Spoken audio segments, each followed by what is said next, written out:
The eviction moratorium has officially expired, leaving millions of Americans living on the edge, not knowing whether they're going to be evicted soon or not, but they're certainly vulnerable to eviction. Now, in order to protest the fact that this has happened, it has expired without Congress doing anything about it, without the executive branch under Biden doing anything about it, Cori Bush and progressive members of Congress slept out on the steps of the Capitol to make a point. I want to go to a short interview with Cori Bush where she speaks to Democracy Now! About what motivated her to do this. You were joined by several Congress members, is that right? Friday night, Ilhan Omar, Ayanna Pressley. Yes, yes. All slept out on the steps?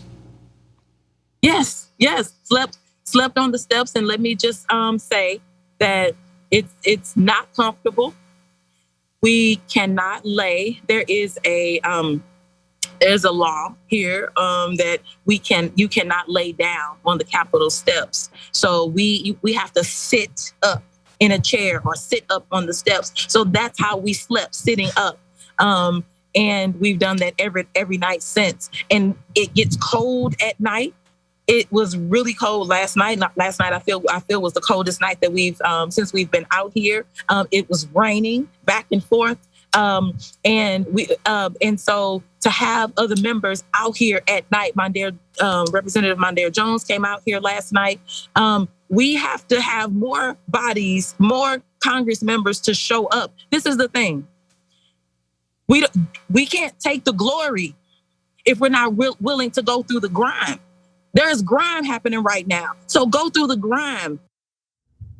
And what you're looking at in that video is a group of progressive lawmakers, the only lawmakers who tend to fight for us while corporate Democrats couldn't wait to go on recess.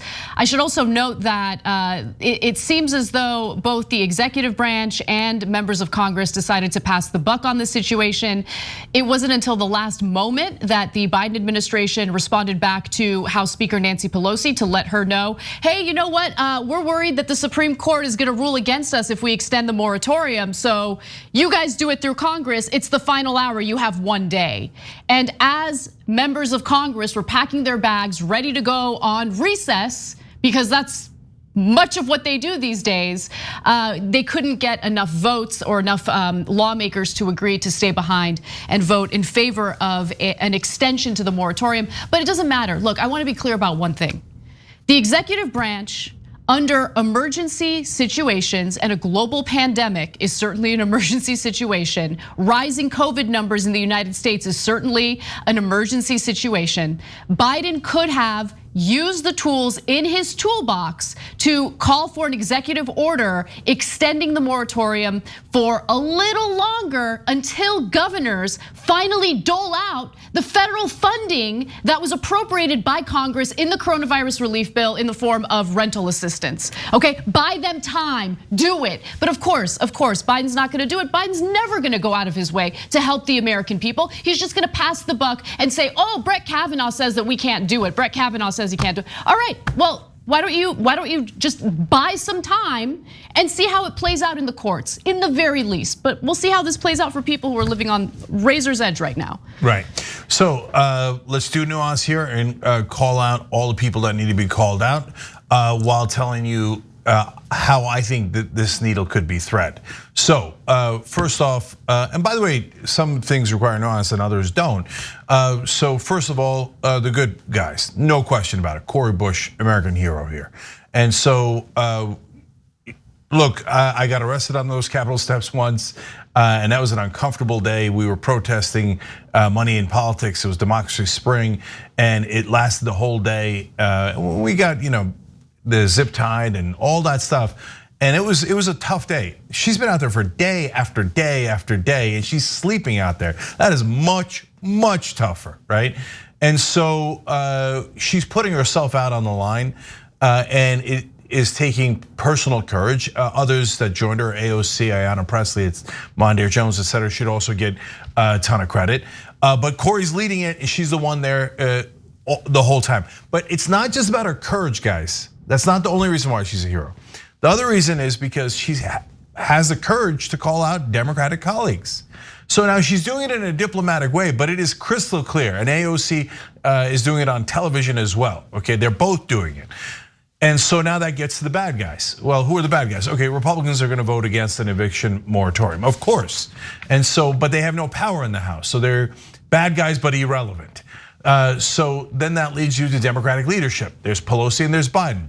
Now, Pelosi says, well, I wanted to do it, but we got the Supreme Court decision late. It was in June. I think we've had all of July. We thought Biden was gonna do it. Well, maybe you should have asked him. But that's why we all went on a 7-week vacation. Wait a minute, those things don't connect. I'm gonna come back to her because she's actually the one, I would argue, most at fault, even more so than Biden. Okay, so then you go to Biden. Biden says, well, I don't really want to do the eviction moratorium. I mean, I do, classic Biden. I want to do it. But golly gee, the Supreme Court won't let me. That's where we really need nuance. So go ahead and then I'll jump back in. So he's basing his decision on Brett Kavanaugh floating the idea that it is unconstitutional to extend the moratorium. Test him, do it anyway, and buy time for the American people. Because as I said, the coronavirus relief funding for rental relief specifically has not been given out to people yet, meaning that they do not have the financial means in many cases to pay rent or pay for their mortgage to avoid eviction, right? We need to extend the moratorium. But even if it's a few weeks, even if it makes its way to the courts and the Supreme Court rules against it, but Biden was unwilling to do it, it's not even really much of a risk. I mean, what is he risking in doing that? And then in terms of Congress, look, I don't know. There's a possibility that Nancy Pelosi isn't telling the truth. There's a possibility that AOC isn't telling the truth. But they argue that they have been badgering Biden about getting this extension done, and that he didn't reach out to them until the final hour. So this is according to reporting from Politico, by the way. Some Democratic lawmakers have privately said that they're outraged by the debacle and the lack of notice from the White House, which on Thursday of last week urged Congress to pass legislation extending the ban to give state and local governments more time to disperse $46.5 billion in rental aid authorized earlier this year. The plea arrived just before the national halt on evictions was set to expire this weekend. And so in response to that, Nancy Pelosi said this, quote, really, we only learned about this yesterday, meaning the White House's decision against extending the moratorium. Not really enough time to socialize it within our caucus to build the consensus necessary. So that's what she was referring to there. Initially, I was under the assumption that Pelosi was completely unaware of the looming expiration date for the moratorium, but that was a misread. She apparently was referring to the White House and what they had informed Congress about in the final hour. So we haven't even gotten to the main culprit yet, but let me go back to Biden, then I'm gonna come to Pelosi. So the Democrats always have 1,000 excuses for not doing their job or not doing what they promised, right? In fact, I actually want to read a real quick YouTube super chat here. We involve our members in the super chat community on YouTube and Twitch, etc. as well. So Peter Hamby wrote in, COVID pandemic lockdowns, failures of raising the minimum wage, closures, political shenanigans, but sure, tell the US people not our problems. And we get that from the Democratic Party all the time. And now they're all finger pointing at one another. Oh, Biden, Pelosi, this, that, the other thing, right? So again, to absolutely clarify who the culprits are here. So Biden could have acted on it early. Biden could act on it right now. Yep.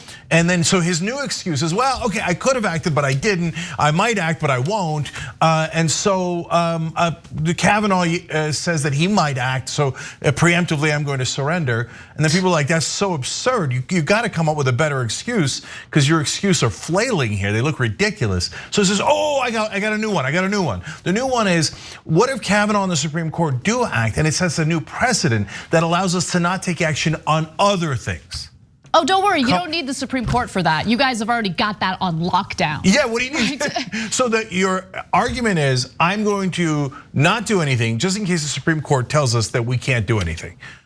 Okay, so now look, to you and I, that's an obvious excuse. To Washington media, they think that's perfect, we got it, good enough. All we're looking for is something to hide behind, right? Or you give me a fig leaf. Okay, the fig leaf is we're worried about precedent. But even if that were true, which it's not. Okay, what you could do is you could extend the moratorium, then get Congress back in, and then pass it through Congress, and then pulled the executive order so that it never goes to the Supreme Court. There, I solved your problem. And that is no question about it. Look, it doesn't take a lawyer to know this, but I am a lawyer, and because it's one of the easiest legal principles. At that point, the Supreme Court cannot consider it. It will be moot. They cannot consider an issue that is already resolved. So they can easily extend the moratorium now and buy enough time for the House to actually vote. But Biden presumably knows that. God, I hope to God they know that. That is bare minimum legal doctrine, right? But they're not doing anything. So if you're wondering why, if you're new to this game and you read the New York Times and you watch CNN and you think the Democratic leadership actually are honest and you're shocked by this, why? Real estate interests, period. It's so obvious. Real estate interests are gigantic political donors. Bingo. Okay, eviction. Those guys that are getting evicted, they don't have enough money for rent. You think they have enough money for political donations? Okay, there's no way they care about them. They care about the donors. How many reporters are reporting on that? Nearly zero. But I still haven't gotten to the main culprit. But Anna, go back in. No, I mean you nailed it by mentioning the real estate companies or the real estate interests behind this. Because remember, what did BlackRock do during this pandemic? What was their top investment? Single-family residences that they purchased not for the purposes of flipping them and selling them, but for the purposes of turning those homes into rentals. Now, keep in mind that Blackstone didn't even really care if there was a moratorium or not and still evicted people in some of these red states because they knew that the Republican governors would offer the cover that they needed. But now that there's been complete inaction in our federal government in regard to protecting people, what do you think Blackstone's gonna do? What do you think BlackRock is gonna do? These companies that have invested in single family real estate, they're going to evict people who aren't able to pay their rent because they want to make a return on their investment. That's really at play behind the scenes, and that's not being talked about nearly enough. Actually, I haven't seen any other show mention that. No other show has mentioned that, right? We're not talking about people who are engaging in good faith right now on this issue. And that's the part that frustrates me even more, right? Where they pretend like they're concerned about the best interests of their voters, of the American people. But when push comes to shove, after having a few meetings with real estate interests, no, I mean, what could we do? We're scared of Brett Kavanaugh. That's how we fight for you. Please vote for us in the midterm elections. Okay, I mean, look, when it comes to the rest of the media, it's tough slog out there because, let's break it down real quick. The right wing is saying, throw the bombs out, who cares? We don't care about our fellow people, right? If the private equity says it, let's do it. Who cares about actual average Americans? We hate them, right? So that's the right wing. By the way, if you say, that's an exaggeration, go ask any right winger. They're all against ending the eviction moratorium. So they all want to, they all want to end the eviction moratorium so they can evict more people. And I mentioned private equity there because real estate interests donate a lot on the local level and the state level because that's where a lot of their interests are. But now, as Anna has pointed out, some of the largest private equity companies in the world have gotten into residential real estate. And those guys donate at the national level, mega donations, both for the Republican Party and the Democratic Party, okay? So now that leads us finally back to our actual culprits. Sorry, to finish up, the right-wing media, of course, wants the evictions. Mainstream media says, trust the politicians. Biden and Pelosi must mean what they say. We're just gonna report what they say as if it's true when it's not anywhere near true. It's outlandish, right? And then you go to the crazy left, and the crazy left is like, it's Cori Bush's fault. What? It's progressives. No, they're the ones fighting back. They're the only ones fighting back at great personal cost. So there's just lunatics all around. The reality, guys, is look at the power, follow the money, and find out what the real answer is. You could do that with us, you could do it without us, but follow things that are logical. So in this case, when Nancy Pelosi says, do as Biden, squirrel, Biden, right? Well, there's some truth to that, as we just explained, but she could just pass it in the House and then they wouldn't need Biden. So why did she take a 7-week vacation? Because the conservative Democrats in the House don't want it. But it goes a little more further than them not wanting it. And they're the real culprits. They're the biggest opponents here. They're the ones blocking action. It's not just the conservative Democrats don't want it. They don't even want to vote on it. Because if they voted on it, people would find out that they're the actual bad guys. And right now, Nancy Pelosi is covering for them because she knows the it's a funny Freudian slip. I was gonna say national media and I accidentally said Democratic media, and there's a lot of truth to that, not for progressives, but for Democratic leadership. So if Nancy Pelosi says something, nearly every national reporter will report it as a fact, even if it's absolutely wrong. They know it's wrong and it's outrageously wrong. They can have a vote tomorrow. She can call him back into the House and say, we're gonna vote. Hey, you wanna vote against it? Vote against it, what do I care? But let's get you on the record. But she doesn't want him on the record because she wants to trick voters into thinking they're good guys, but let them tell their donors, no, we delivered for you and we crushed the average American on your behalf. And that's the shell game the Democratic leadership plays all the time, and no one else really exposes for what it is. So now you know who the actual good guys and bad guys are, and to come all the way back around to the good guys, Cori Bush is killing herself out there, and I've seen her in interviews. She slept 1 hour. And she knows what it's like because she was homeless herself before she was elected into Congress. So we're talking about a person who has a real connection to the American people who are struggling right now. This is not some corporate Democrat who doesn't know what the anxieties, the economic anxieties of the American people are, which is why she's out there fighting on people's behalf. And it's a sight to see. This is what happens when you elect actual real people into Congress as opposed to individuals who are just looking out for their own financial interests. 100%, and look, we told you that just Democrats were real people and they would have a chance to be a hero, and that's what they're doing right now. And again, here they're having the courage to call out their Democratic colleagues and saying, we could vote on it now. They're choosing not to vote on it, right? So one last thing, guys, go help her. So I remember when we did the 99-hour filibuster and I did 78 hours of it, I had no sleep, and it wasn't out in the street and it wasn't on steps and it wasn't any of that stuff. So what Cori's doing is much tougher. But I remember it was exhausting, and when others came to help, it was a tremendous relief and it was tremendous solidarity. Go out and join her. Make that crowd 1,000 people, 10,000 people, as many people as you could possibly get, so that it further puts a spotlight on it, further embarrasses the Biden administration, Pelosi and the conservative Democrats until they actually take action. Solidarity, and don't hound them. Obviously some alt-left figures went out there and just started yelling at her, are you insane? Are you insane? Right? Because they can't miss an opportunity to be counterproductive. Right, Sid Blumenthal's son, right? And Sid Blumenthal is a longtime Hillary Clinton advisor. He's the one who went out there and harassed Cori Bush while she was let alone others. Okay. Yeah.